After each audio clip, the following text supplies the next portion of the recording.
Good afternoon, viewer. You are welcome to Business and Finance here on Echo Television International.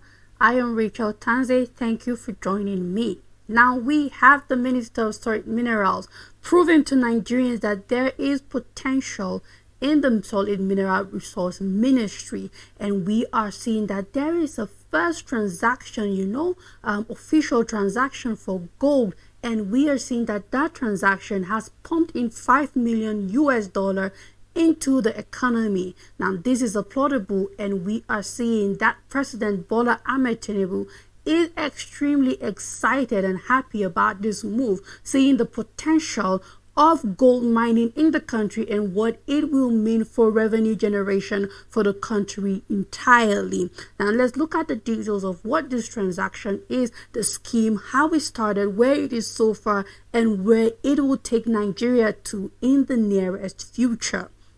Now, he said that the sales have delivered $5 million increase in Nigeria's foreign reserves. We are looking at 70 plus kilograms of gold refined to the London Bullion Market gold delivery standard and successful aggregation of locally mined gold, thereby injecting about 6 billion naira into the rural economy.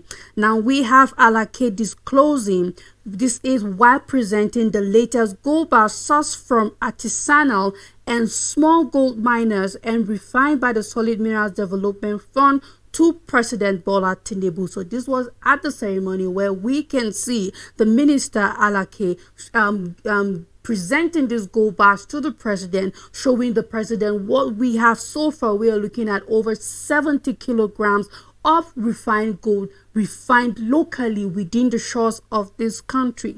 Now, Nigeria reportedly has over 600,000 tons of gold reserve, worth about $45 billion, located in several states, including Zamfara State and Edo, where if we can remember, before President Buhari leaving office, he flagged up different kinds of gold mining structures for the country, and this scheme is what we are profiting now. 3 years later, we are seeing the profit of what President Buhari has done to the country, and this is what it means to have a system of continuity when it comes to development, when it comes to revenue generation, and entirely when it comes to the Nigerian economy.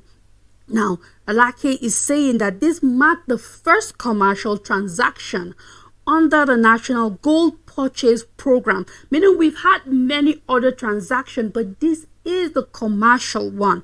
The centralized offtake scheme support by a decentralized aggregation and production network of artisanal and small-scale miners and cooperative.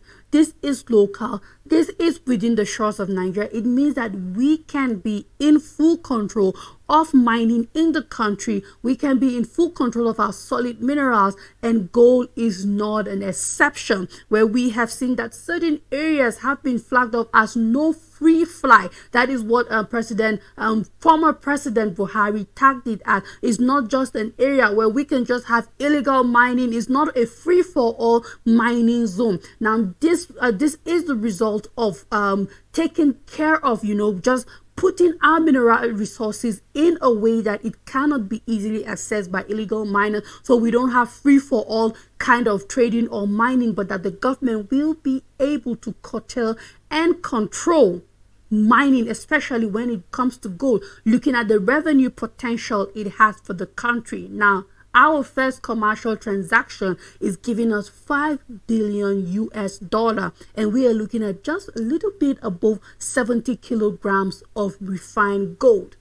Now, do the mathematics, what it means in the future if we can be able to harness gold totally independently by the government, what this revenue will mean for our country in a few short years to come.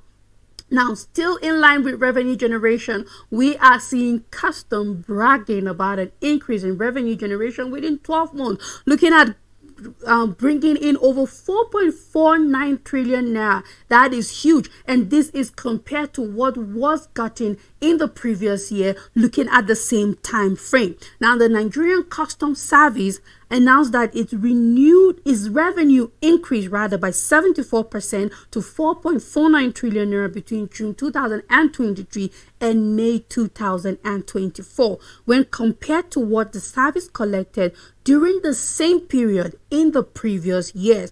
Now, we have the Controller General Adewale Adeniyi announcing in Abuja while providing an account of the NCS performance over the past years under his stewardship as the helmsman of the Federal Revenue Generating Agency.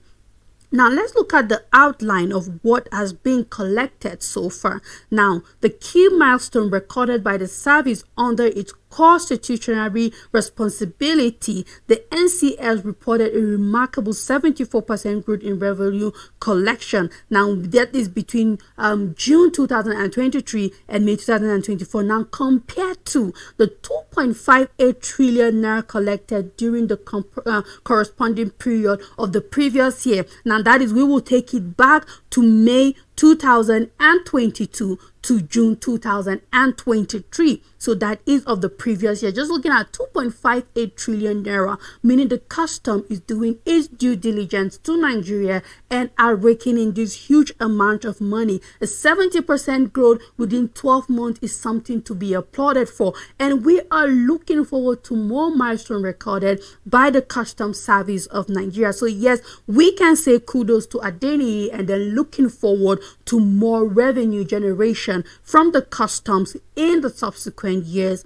ahead. Now, we know that one of the major problems faced by oil is divestment. That is, the oil sector is lacking in investment, and there have been a cry from NNPCL and other oil marketers and dealers concerning how there is a need for more investment into the oil sector, as we are seeing a reduction in oil production, and there is a need for more oil exploration, for more wells to be found, and then also for more output. And it only means that there is need for investment in oil sector. And well, we are seeing that the NNPCL together with Total Energies are not sleeping on it, as they are planning to invest over $550 million into different gas facilities to be able to boost oil production and revenue generation in the country entirely.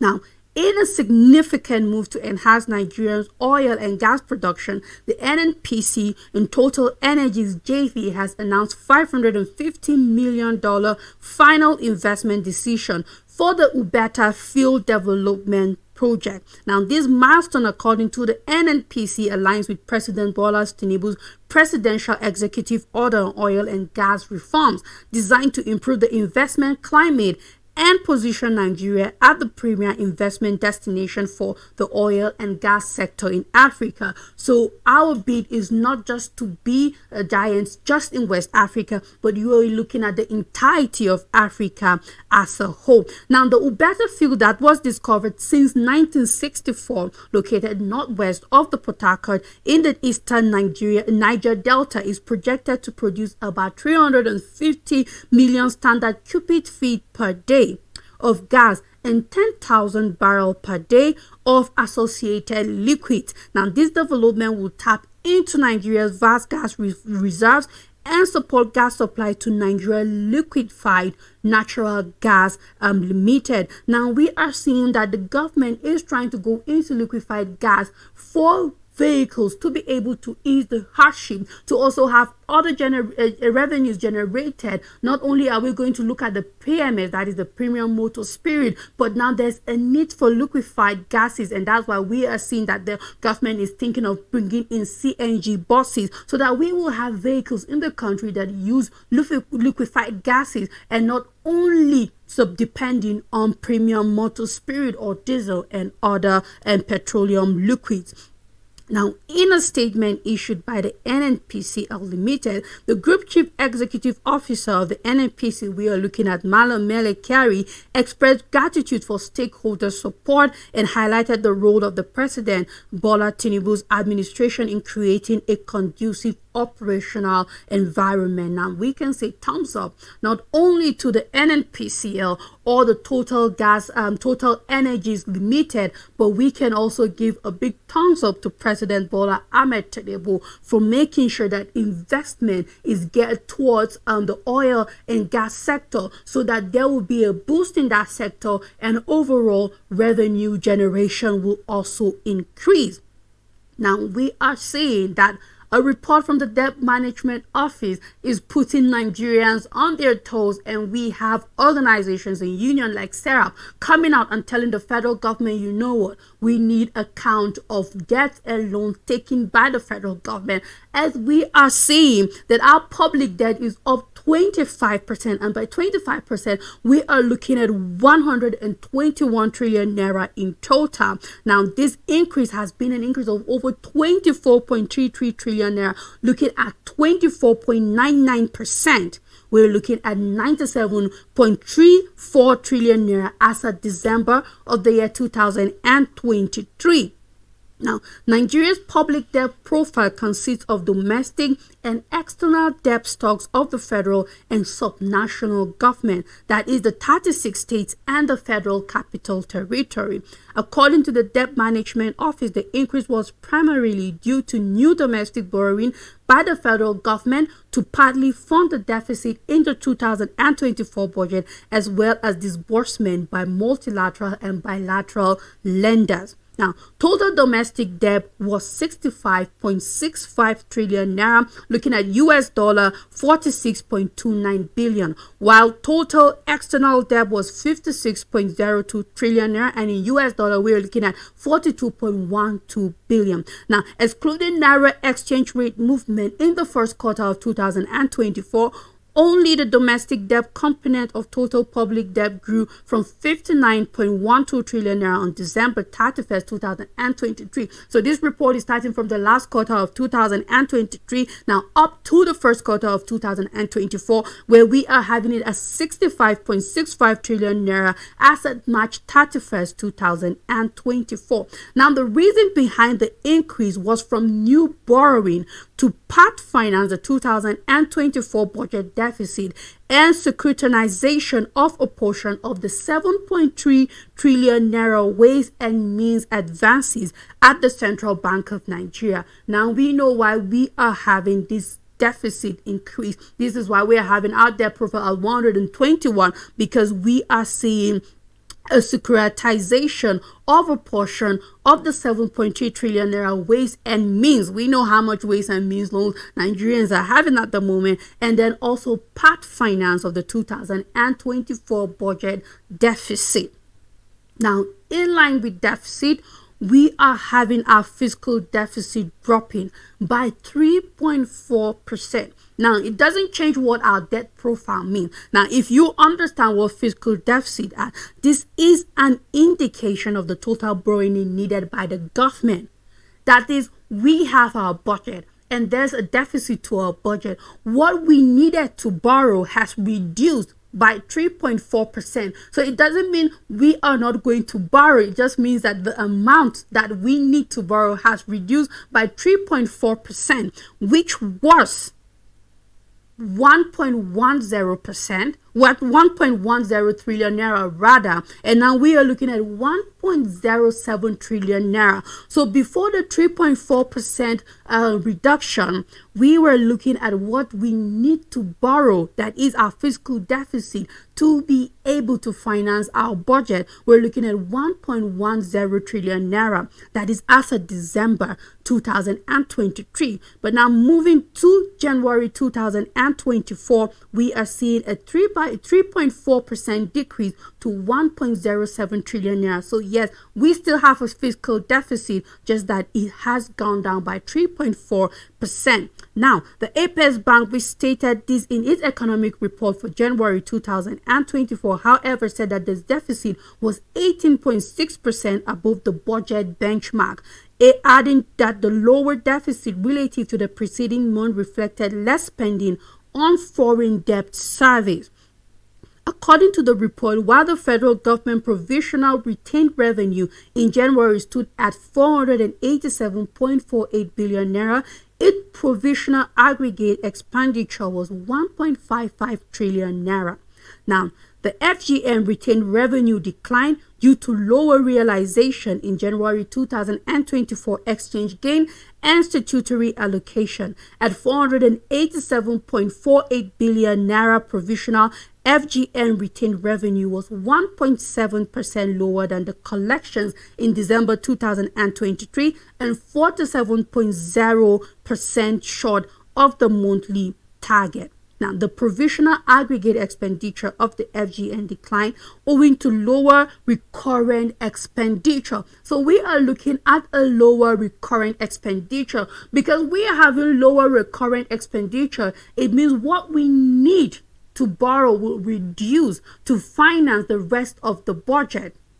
So because there is a decline in recurrent expenditure, it means that what was estimated, what was predicted would be needed for recurrent expenditure would have gone low because the expenditure has reduced. So at 1.552 billion naira, provisional expenditure was 2.8% below the level in the preceding month and 14.6% short of the projected spending of 1.81 billion naira. The decline was attributed largely to non-maturing debt obligations. So we have seen reasons why we are having a reduction. Now, these same reasons could also affect an increase. That is, if we now start having recurrent expenditures going high, it means that we would have to go back. There will still be an increase in how much fiscal deficit we will be expecting to have at the end of the year,